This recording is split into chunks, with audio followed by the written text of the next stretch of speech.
चिड़िया और उसकी दो मासूम बेटियों की। टुनटुनी चिड़िया का पति कालू कौआ बहुत ज्यादा शराब पीता था। वो सारे दिन शराब के नशे में ही रहता था और कुछ भी काम नहीं करता था। दूसरी तरफ टुनटुनी चिड़िया चाहकर भी खुद घर से बाहर काम के लिए नहीं जा सकती थी, क्योंकि अपनी बच्चियों को वो किसी के भरोसे नहीं छोड़ सकती थी। लेकिन बच्चियों का पेट भरने के लिए उसे कुछ तो करना ही था। इसके लिए टुनटुनी चिड़िया ने अपने घर के बाहर ही एक वड़ा पाव का ठेला लगाना शुरू कर दिया। वड़ा पाव ले लो, वड़ा पाव, ताजा ताजा सबसे सस्ता वड़ा पाव ले लो। तभी थोड़ी देर बाद कालू कौवा टुनटुनी के ठेले पर आता है। ए, चल जल्दी से 2 वड़ा पाव लेकर आ। आज मेरे दोस्त ने विलायती शराब दी है, वो भी आने वाला है। दोनों साथ बैठकर पियेंगे। ए जो कालू, कुछ तो शर्म करो। घर में 2-2 बच्चियां हैं और तुम शराब पियोगे उनके सामने। और एक बात साफ साफ सुन लो, ये वड़ा पाव बेचने के लिए है, ना कि शराब के साथ तुम्हारे चखने के लिए। अच्छा, जुबान चला दी है तू? है, रुक अभी दिखवाता हूँ तेरे वड़ा पाव। कालू कौवा टुनटुनी चिड़िया का वड़ा पाव का ठेला पलट देता है, जिससे सारे वड़ा पाव जमीन पर गिर जाते हैं और ज्यादातर वड़ा पाव पास की नदी में गिर जाते हैं। अब वो बेचने लायक बिल्कुल भी नहीं थे। ले अब बेच। और सुन मेरी बात, तू और तेरी वो मनहूस बेटियाँ सब की सब निकलो मेरे घर से। तुम लोगों की कोई जरूरत नहीं है मेरे घर में। एक बेटा मांगा था, वो तो तू दे नहीं पाई। इन 2 मनहूसों को मर दिया मेरे सर पर। जरा ये बताओ, कौन सी जिम्मेदारी पूरी की है? सारा दिन सिवाय शराब पीने की करते क्या हो? मेरी बच्चियाँ भूखी प्यासी मेरी मदद करती है और तुम्हें तो हमारी मेहनत की भी कदर नहीं है।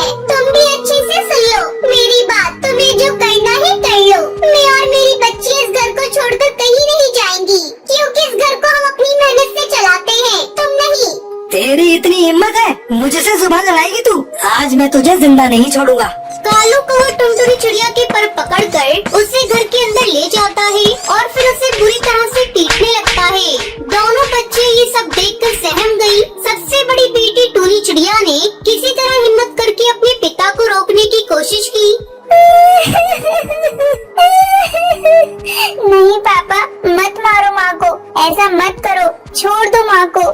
कालू कौवा गुस्से में टूनी चिड़िया को भी धक्का दे देता है, जिस वजह से टूनी को गहरी चोट लग जाती है। वही उसका दोस्त बाहर आ चुका था और कालू कौवा अपनी शराब की बोतल लेकर उसके साथ घर से बाहर जाने लगा। अरे आ गया दोस्त, चल यार बाहर ही चलकर पीते हैं। इन मनहूसों ने तो सारा मूड ही खराब कर दिया। अरे कहाँ जा रही हो? टूनी को कितनी चोट लगी है? मेरे साथ चलो, इसे डॉक्टर के पास लेकर जाना होगा। टुनटुनी की बात को अनसुना कर कालू कौवा वहाँ से चला जाता है। टूनी जमीन पर बेहोश पड़ी थी। टुनटुनी को भी काफी चोट आई थी, लेकिन फिर भी टुनटुनी चिड़िया हिम्मत करके उठी और वो टूनी को लेकर अस्पताल पहुँची, जहाँ डॉक्टर बुलबुल ने क्यों, कोई परेशानी है क्या? मैडम जी, मैं बहुत गरीब हूँ। 2 छोटी बच्चियाँ हैं मेरी और मेरा पति सारा दिन शराब पी के पड़ा रहता है। मेरी बच्ची की इस हालत का जिम्मेदार भी वही है। मेरे पास बिल्कुल पैसे नहीं है। समझ नहीं आ रहा कि अपनी बच्ची के लिए दवाइयाँ कैसे खरीदूंगी। ये कहकर टुनटुनी चिड़िया जोर जोर से रोने लगती है। डॉक्टर बुलबुल को टुनटुनी पर दया आ जाती है। वो अपने पास से टुनटुनी चिड़िया को सारी दवाइयाँ दे देती है, वो भी मुफ्त में। मैडम जी, आप नहीं जानती आपने मेरी कितनी बड़ी मदद की है। मैं आपका ये एहसान कैसे चुकाऊंगी? इतना मत सोचो। अच्छा ये बताओ, तुम्हारे घर का खर्चा कैसे चलता है? अपनी बच्चियों को स्कूल भेजती हो कि नहीं? कहाँ से मैडम जी, पेट भर खिला भी नहीं पाती तो स्कूल कहाँ से भेजूंगी? आपको बताया तो था, मेरा पति कोई काम नहीं करता, उल्टा मेरी कमाई भी शराब पर उड़ा देता है। अच्छा, और तुम क्या काम करती हो वैसे? वड़ा पाव का ठेला लगाती हूँ, लेकिन आज तो वो भी इस गरम जले ने सड़क पर पलट दिया। कल बेचने के लिए कुछ भी नहीं है मेरे पास, पता नहीं क्या होगा। अच्छा तुम चिंता मत करो, वैसे तुम बड़ा पाव अच्छा बनाती हो ना, क्यों ना मेरे हॉस्पिटल के बाहर ही तुम बड़ा पाव बेचो। हॉस्पिटल में रुकने वाले सभी डॉक्टर पक्षी तुम्हारे बड़ा पाव खरीद लेंगे और तुम्हारा काम भी अच्छा हो जाएगा। आप सच कह रही है मैडम जी, ये तो बहुत ही अच्छा हो जाएगा। हाँ, लेकिन लेकिन सबसे अच्छा तब होगा जब तुम अपनी बच्चियों को पढ़ने के लिए स्कूल भेजोगी। पक्का मैडम जी, मैं अपनी बच्चियों का कल से एक अच्छे स्कूल में दाखिला करा दूंगी। अब टुनटुनी चिड़िया डॉक्टर बुलबुल की मदद से वड़ा पाव का ठेला हॉस्पिटल के पास लगा लेती है और अपनी बच्चियों का दाखिला अच्छे स्कूल में करवा देती है और खुशी खुशी अपनी बच्चियों के साथ एक नया घोंसला बनाकर उसमें रहने लगती है। सुंदरवन के जंगल में टूनी चिड़िया अपनी बहू टुनटुनी चिड़िया के साथ रहती थी। टुनटुनी चिड़िया का पति बंटी कबूतर शहर के जंगल में काम करता था। टूनी चिड़िया के घर से कुछ ही दूरी पर कालू कौवे का अंगूर का बगीचा था। बगीचे में बहुत सारे अंगूर पक चुके थे। अंगूर की मीठी मीठी खुशबू से सारे पक्षियों के मुंह में पानी आ जाता था। एक दिन दोनों सास बहू अपने घोंसले के बाहर बैठी ठंडी ठंडी हवा का आनंद ले रही थी। तभी अंगूर की मीठी खुशबू आती है। माँ जी, अंगूर की बहुत अच्छी खुशबू आ रही है। जी करता है अभी जाऊँ और तोड़कर अंगूर खा लूँ। हाँ बहू, मन तो मेरा भी अंगूर खाने को कर रहा है, पर तू देख रही है ना कालू कौवा किस तरह अपने बगीचे की रखवाली कर रहा है। अगर हम अभी अंगूर तोड़ने गए तो पकड़े जाएंगे। रात होने का इंतजार करते हैं, जब कालू कौवा सो जाएगा तो हम लोग अंगूर चुरा लेंगे। लेकिन माँ जी, मेरा मन तो अभी अंगूर खाने का हो रहा है। आप ऐसा करिए, कालू कौवे को किसी बहाने से यहाँ बुला लीजिए और अपनी बातों में उलझाए रखिएगा। तब तक मैं कुछ अंगूर चुरा लूंगी, फिर दोनों आधा आधा बांट कर खा लेंगे। लेकिन बहू, अंगूर चुराते हुए तू पकड़ी गई तो हमारी बहुत बदनामी होगी। आप बेकार में डर रही है माँ जी, ऐसा कुछ नहीं होगा। मैं यहाँ से जाऊंगी और आप कालू कौवे को बुलाकर अपनी बातों में उलझाए रखिएगा। तब तक उससे बातें करिएगा जब तक मैं वापस ना आ जाऊँ। टूनी चिड़िया टुनटुनी की बात मान लेती है। टुनटुनी के जाते ही टूनी चिड़िया झूठ मूठ कर चिल्लाने लगती है। अरे अरे अरे, ओ कालू भैया जल्दी यहाँ आओ, मेरे घोंसले में एक सांप घुस आया है, जरा उसे निकाल दो। टूनी चिड़िया के चिल्लाने की आवाज सुनकर कालू कौवा अपनी बगीचे की रखवाली छोड़कर वहाँ आता है। क्या हुआ टूनी भाभी, कहाँ है सांप? मैं अभी उसे निकालता हूँ। हाँ कालू भाई जल्दी आइए, ये देखिए इस पलंग के नीचे सांप घुस आया है। कालू कौवा सांप को इधर उधर ढूंढने लगता है। उधर टुनटुनी चिड़िया आराम से बहुत सारे अंगूर चुरा लेती है। काफी ढूंढने के बाद भी जब सांप नहीं मिलता तब कालू कौवा वहाँ से जाने लगता है। भाभी, लगता है मेरे आने के डर से सांप भाग गया। अगर फिर से कहीं दिखाई दे तो मुझे बुला लेना। अब मैं अपने बगीचे की रखवाली करने जा रहा हूँ, नहीं तो मेरे अंगूर को जंगल के पक्षी चुरा लेंगे। ऐसा कहकर कालू कौवा वहाँ से चला जाता है। उसके जाने के बाद टुनटुनी चिड़िया पके पके अंगूर को लेकर घर पहुँच जाती है। ये लीजिए माँ जी, पके पके रसीले अंगूर। जी भरकर दोनों सास बहू मिलकर अंगूर खाने लगती है। बहू, आज तो अंगूर खाकर मजा ही आ गया। इस तरह दिन गुजरने लगते हैं। टुनटुनी चिड़िया रोज अंगूर चुरा कर लाती और दोनों सास बहू मिलकर मजे से खाती।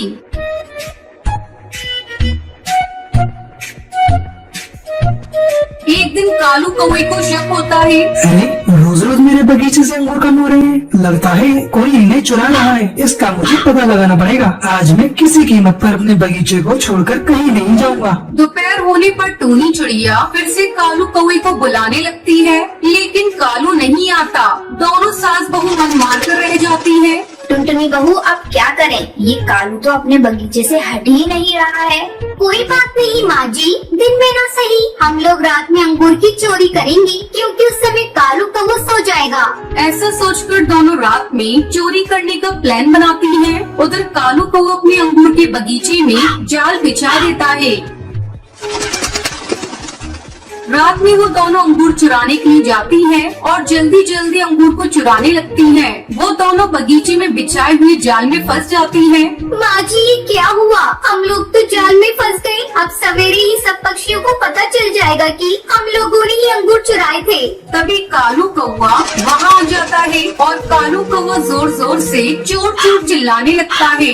कालू भैया धीरे धीरे बोलिए, सारे पक्षी सुन लेंगे, हमारी बहुत बदनामी होगी। लेकिन तुम दोनों की वजह से मेरा बहुत नुकसान हुआ है। कालू भैया, मैं तुम्हारा सारा नुकसान भर दूंगी, बस हम लोगों को छोड़ दो, पड़ोसी होने के नाते। कालू कौवा उन दोनों को छोड़ देता है। उस दिन के बाद से वो दोनों टुनटुनी एक दिन माँ की बच्ची थी जो अपने पिता के साथ रहती थी। उसके पिता बंटी कबूतर एक किसान थे। उन्होंने टुनटुनी के लिए दूसरी माँ विचार किया और दूसरी शादी कर ली। पर बंटी कबूतर की दूसरी बीवी लाडो चिड़िया टुनटुनी को बिल्कुल भी पसंद नहीं करती थी। एक दिन, टुनटुनी पूरे दिन तुम रोटियां तोड़ती रहती हो, कुछ काम धाम है या नहीं? आप बोलो माँ, आप क्या काम करवाना चाहती है? मैं कर दूंगी। ये लो पैसे और पास की सब्जी मंडी से सब्जी ले आओ। ठीक है माँ। टुनटुनी पैसे लेकर सब्जी मंडी चली जाती है और जब वापस आती है तो आज तो सब्जी बहुत महंगी थी, सारे पैसे उड़ा आई क्या? माँ, आज सब्जी मंडी में सब्जी महंगी होने की वजह से थोड़ी सी ही सब्जियाँ मिली है। सब्जी महंगी थी या उन पैसों से चाट पकौड़ी खा लिया है, मैं सब जानती हूँ। थोड़ी सी ढील दी नहीं और तेरा उड़ना शुरू हो जाता है। नहीं माँ, मैं सच कह रही हूँ, मैंने कुछ नहीं खाया। चल रसोई में जा और खाना बना। खाना वाना कुछ बनाती नहीं, बहस करवा लो इससे, पता नहीं कब तक मूंग डलेगी मेरी छाती पर। टुनटुनी रसोई में खाना बनाने चली जाती है। मुझे कैसे न कैसे करके इस चिड़िया से अपना पीछा छुड़ाना होगा, नहीं तो मुझे जीवन भर इसे झेलना पड़ेगा। तभी लाडो को एक उपाय सूझता है। लाडो अपने सोने का हार टुनटुनी के घोंसले में छुपा देती है। सुनो जी, मेरा सोने का हार नहीं मिल रहा है। यही कहीं होगा, तुम रखकर भूल गई होगी। नहीं जी, मैंने चारों तरफ देख लिया है पर मुझे नहीं मिला। बस एक टुनटुनी का घोंसला रह गया है, उसकी तलाशी लेनी है। ये कैसी बात कर रही हो? आखिर टुनटुनी तुम्हारा हार क्यों चुराएगी? मैंने कब कहा चुराएगी, पर एक बार तलाशी लेने दो, क्या जाता है। लाडो टुनटुनी के घोंसले की तलाशी लेती है। वहाँ उसे अपने सोने का हार मिल जाता है, क्योंकि ये हार उसी ने रखा था। देखा, मैं ना कहती थी, मेरा सोने का हार टुनटुनी ने ही चुराया है।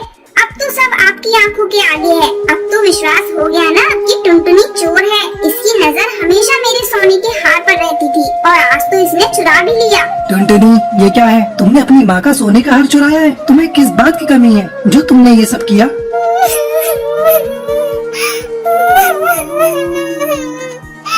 नहीं पापा, मैंने सोने का हार नहीं चुराया। मुझे नहीं पता ये हार कहाँ से आया। मैं भला हार क्यों चुराऊंगी? पर ये तो मेरी आंखों के आगे ही तेरे घोंसले से निकला है। अगर तूने नहीं चुराया तो ये हार तेरे घोंसले से कैसे निकला?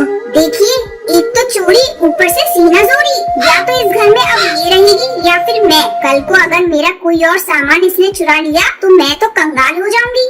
नहीं पापा, मैंने कुछ नहीं किया। मुझे घर से मत निकालिए। आज के बाद आपको कोई शिकायत का मौका नहीं दूंगी। मैं एक कोने में रहूंगी। माँ, मुझे घर से मत निकालो, मैं घर का सारा काम करूंगी।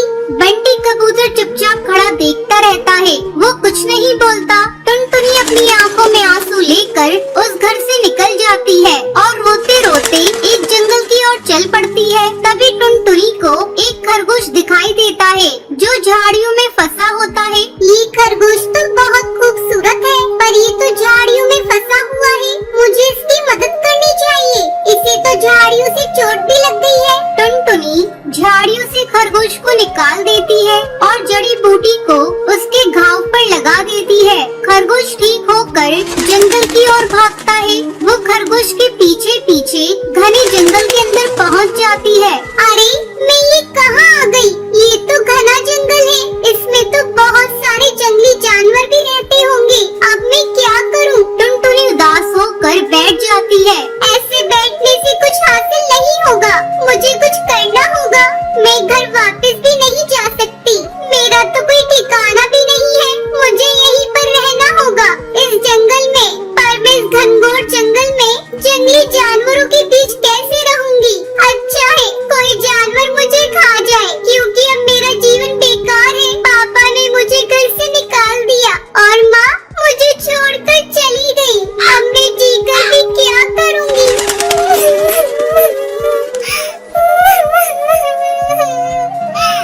टुनटुनी ऐसा सोच ही रही होती है कि तभी वो खरगोश वहाँ आ जाता है। टुनटुनी, तुम बहुत ही अच्छी चिड़िया हो। तुम ऐसा कैसे सोच सकती हो? तुम्हें तो अभी और जिंदगी जीनी है। टुनटुनी चौंक जाती है और इधर उधर देखती है। टुनटुनी, चौंको मत, मैं बोलने वाला खरगोश हूँ। तुमने मेरी जान बचाई, तुम इस जंगल में बिना चिंता के रह सकती हो। यहाँ पर रहने में मैं तुम्हारी मदद करूँगा और तुम्हारी रक्षा भी करूँगा। और इस जंगल के सभी जानवरों को मैं समझा दूंगा, वो तुम्हारे दोस्त बनकर रहेंगे।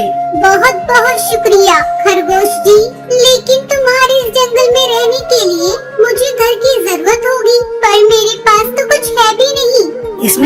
तुम्हारी मदद कर सकता हूँ। यहाँ पास में ही बहुत सारे पेड़ हैं और बहुत सारा मिट्टी का ढेर रखा हुआ है, उससे तुम अपना मिट्टी का घर बना सकती हो। जाओ वहाँ से मिट्टी लेकर आओ, उस मिट्टी से तुम्हारा बहुत खूबसूरत घर बनेगा। टुनटुनी को ये सब सुनकर बहुत अच्छा लगता है। वो मिट्टी पेड़ के पास से ले आती है और एक बहुत ही सुंदर घर बनाती है। साथ ही नहाने के लिए एक स्विमिंग पूल भी बनाती है जो बहुत ही खूबसूरत होता है। उसके मिट्टी के बने हुए घर से जंगल में एक रौनक सी हो जाती है। वाह टुनटुनी, तुमने तो कमाल कर दिया। ये तो जंगल के सभी घरों से बिल्कुल अलग और सुंदर है। उसके बाद टुनटुनी घर में खुशी खुशी रहने लग जाती है।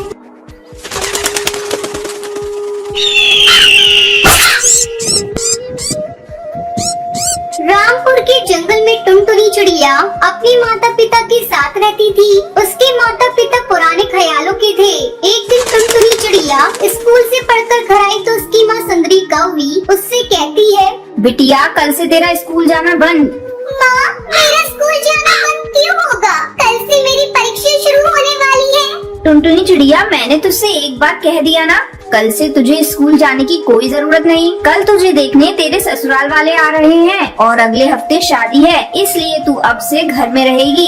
लेकिन माँ, अभी तो मैं बहुत छोटी हूँ। आप लोग मेरी शादी करना क्यों चाहते हैं? मुझे अभी शादी नहीं करनी, मुझे तो पढ़ना है। अरे करमजली, जरा धीरे बोल। तेरे पिताजी ने अगर सुन लिया तो तेरे टुकड़े टुकड़े करके फेंक देंगे। अब जाकर जल्दी से हाथ मुंह धो ले। मैं तेरे लिए भोजन परोस रही हूँ। आज मैंने तेरी मनपसंद की पनीर की सब्जी और रोटी बनाई है। और हाँ, रात को पहले हल्दी और चंदन की उपटन लगा लेना, इससे चेहरे पर रौनक आ जाएगी। माँ, ऐसा मेरे साथ क्यों कर रही हो? क्यों मेरी दुश्मन बन गई हो? किसी तरह मेरी शादी होने से रोक लो माँ, मैं तुम्हारे आगे हाथ जोड़ती हूँ।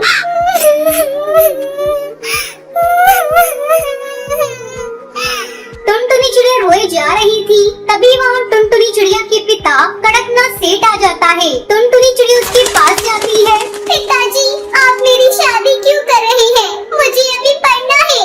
टुनटुनी चिड़िया, तू कान खोलकर सुन ले, शादी तो होकर रहेगी। लेकिन पिताजी, बाल विवाह तो कानूनन जुर्म है। अगर पुलिस को पता चल गया तो आप सबको जेल हो जाएगी। कमबख्त, तू अपनी बकवास बंद कर। बाल विवाह हमारे जंगल की प्रथा है, इसे कोई नहीं बंद करा सकता, कानून भी नहीं। सुंदरी कौवी, इसे ले जाओ और कमरे में बंद कर दो। मैं मेहमानों के सामने कोई तमाशा नहीं देख सकता। अगले दिन टुनटुनी को देखने उसका होने वाला पति गोलू चिड़ा और उसकी सास टूनी चिड़िया वहाँ आते हैं। गोलू चिड़ा टुनटुनी चिड़िया को पसंद कर लेता है और अगले सप्ताह दोनों की शादी हो जाती है और टुनटुनी चिड़िया की पढ़ाई अधूरी ही रह जाती है। नन्ही टुनटुनी चिड़िया के कंधों पर ससुराल की जिम्मेदारी का बोझ आ जाता है। ऐसे ही दिन गुजरने लगते हैं। एक दिन गोलू चिड़ा बाजार जा रहा था, तभी एक बाज उस पर हमला कर देता है और उसे अपना शिकार बना लेता है। इस तरह टुनटुनी चिड़िया छोटी उम्र में ही विधवा हो जाती है। इस बात का पता जब उसकी माँ सुंदरी कौवी को लगता है तो वो उससे मिलने के लिए आती है। अपनी माँ को देखते ही टुनटुनी चिड़िया चिल्लाने लगती है, चली जाओ यहाँ से। यहाँ क्या करने आई हो तुम? अब मैं तुम्हारी बेटी नहीं, तुम्हारी बेटी तो उसी दिन मर गई थी जिस दिन तुमने उसका बाल विवाह किया था। तुम मेरा घर बसाना चाहती थी ना? देख लो, ऐसे बस गया मेरा घर।